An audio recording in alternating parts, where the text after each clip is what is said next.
Fala, tá? Eu sou o Hyuri e no episódio de hoje vamos mergulhar a fundo no terceiro episódio da Teigen-Soki da segunda temporada. Se você achava que o mundo de Ryo não poderia ficar mais interessante, se prepare, porque esse episódio está cheio de mistérios, encontros inesperados e muitas revelações. Então, não perca tempo e bora ver o que rolou de mais épico nesse episódio. O terceiro episódio começa com Ryo retornando à Vila dos Espíritos. Ele então encontra Latifah e as outras garotas. Ele diz que quer consultar os anciões sobre algo. Na reunião, eles conversam sobre os pilares de luz que apareceram no céu. Ryo acha que aquele evento pode ter sido causa de uma magia de espaço temporal e que foi usado para invocar pessoas de fora deste mundo. Na região de Stral, há rumores de que os 6 heróis apareceram. Questionado por que ele acredita nisso, ele disse que há alguns dias ele ajudou pessoas de outro mundo. Eles acreditam que as pessoas que ele encontrou não sejam heróis, mas as outras que foram invocadas, sim. Ryo diz que consegue entender a língua deles, porque em sua vida passada, ele também era do mesmo lugar que ele. Ele diz que vai explicar tudo melhor depois, e os pede para acolhê-los na vila, junto com outra pessoa, porque ele quer descobrir como devolvê-los ao mundo deles, mas ficaria difícil de investigar junto com ele, pois ele não conhece esse tipo de magia espaço-temporal. Quando perguntam quem é a outra pessoa, Ryo diz que é uma professora importante para ele, que ela tinha sido forçada a ter um casamento político, mas ele a resgatou no altar. O vovô ancião ri e o chama de Garanhão, e diz que também vão recebê-la na vila com os outros. No entanto, eles pedem para que eles não revelem nada sobre a vida. À noite, Ryo e Latifah conversam sobre o porquê Ryo contou sua vida passada aos anciões. Ele diz que era o único jeito deles acreditarem. Latifah pergunta se também deveria contar sobre sua vida passada, mas ele diz que isso é ela que deve decidir se vai ou não contar. Ela pergunta se essas pessoas também são japonesas e se ele contou para eles sobre sua outra vida. Ele diz que contou, porque é só assim eles entenderiam como ele os entende e fala japonês. Ela fica triste, pois isso era para ser um segredo dos dois. Ele diz que mesmo que outras pessoas do Japão aparecessem, isso não mudaria o fato dela ser muito importante para ele.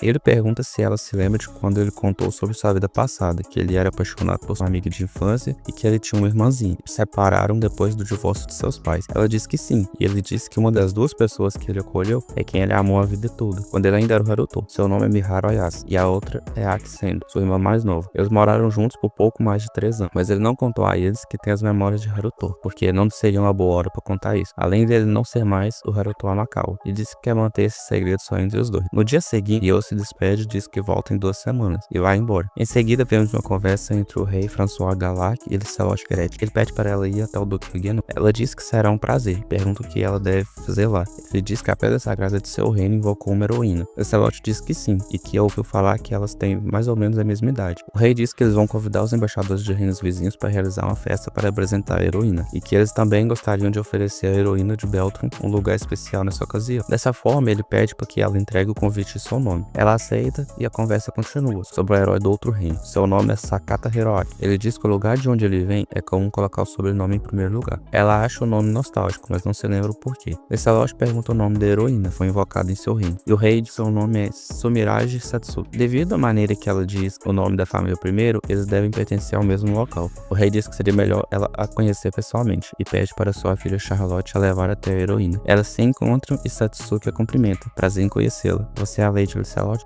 À noite vemos Raiz com seus monstros falando sobre a guilda Hick, e pede para seus monstros irem atrás de quem estiver envolvido por magia na floresta, mas que não podem deixar testemunhas. Eles têm até o pôr do sol do dia seguinte para realizar sua ordem. Ele diz que essa é uma ótima chance para ele aumentar o número de bonecos e fazer um dinheiro e ficar quieto por um tempo. Em seguida vemos Celia ensinando algumas frases australiano para Masato. Ela diz que ele já melhorou muito nessas 2 semanas. Enquanto isso, Aisha está dormindo e Miharu e Aki estão fazendo a comida. Miharu demonstra se importar com Haruto e Aki diz que ela só fala e se pergunta por quanto tempo eles devem viver assim, que eles já deviam estar iniciando um novo capítulo de suas vidas, mas seu irmão e Satsuki desapareceram, e que talvez ela nunca mais veja sua mãe e outra pessoa que ela conhece. Miharu abraça e diz que ao menos elas não estão sozinhas, elas estão com Masato, a Celia, a Aisha e o Haruto. Com isso ela fica mais calma, ela diz que elas devem deixar o Haruto cuidar disso. Então Aki pergunta o que ela acha dele, porque ela não se sente bem perto de homens, mas que ela age normalmente perto dele, como se já se conhecesse. Miharu diz que não sabe o motivo, mas que o acha confiável e gentil. Além disso, pode ser por ele ter o mesmo nome do Haru. Aki fica brava e diz que isso não tem comparação, que é uma falta de respeito com o Haruto, e sai da casa para esfriar a cabeça. Em seus pensamentos, ela se questiona se Miharu ainda ama o Haruto Amakawa. Nesse momento, os monstros chegam e Aisha acorda, sentindo sua magia. Miharu sai da casa para encontrar Aki, no momento em que os monstros entram dentro da barreira e partem para atacá-los, mas Aisha aparece e as protege, jogando um monstro longe. Celia pede para o Masato não sair de dentro da casa. Aisha se lembra de que Ryo a pediu para protegê-los, e fica na frente deles, mas como são muitos, um passou por ela, e quando ele ia atacar as garotas, Celia aparece e os protege com uma barreira, e diz para Aisha que vai protegê-los. Nesse momento, Ryo chega por cima de um deles, e o derruba. Ele Ele pergunta se Aisha sabe o que eles são. Ela diz que não, mas que parece ser monstro, e que o mais escuro é o mais forte. Ryo diz para ela cuidar dos outros, que ele vai no mais escuro. O monstro o ataca, e Ryo se questiona se ele o entende. Ryo deseja dos ataques e o acerta com a espada, finalizando. Nesse momento, ele acha que o monstro falou. Aisha também já eliminou os outros dois. Depois Ryo pensa sobre o que o monstro teria dito. Aki e Miharu se desculpam com Ryo por terem saído da casa, mas ele só pergunta sobre o cheiro que está vindo da cozinha. Miharu diz que elas estavam preparando o almoço, e ele pergunta se são omurais. Ela diz que sim, Sério e Masato que estão com fome, e ela elogia novamente pelo ser australiano. Então Ryo diz que está na hora deles mudarem de casa. Em seguida vemos os monstros de Raiz, com alguns aventureiros capturados. Raiz percebe que um grupo não voltou e se questiona sobre a possibilidade deles terem sido derrotados. Mas derrotar os revelantes fortalecidos não seria uma tarefa tão simples. Ele diz que vai precisar produzir mais bonecos vazios imediatamente, e pergunta quantos deles irão restar dessa vez. Se você gostou do vídeo, deixa o like e se inscreva no canal. Isso me ajuda muito a continuar. Tem outro vídeo aparecendo na tela para você agora mesmo. Nos vemos no próximo vídeo. Fui!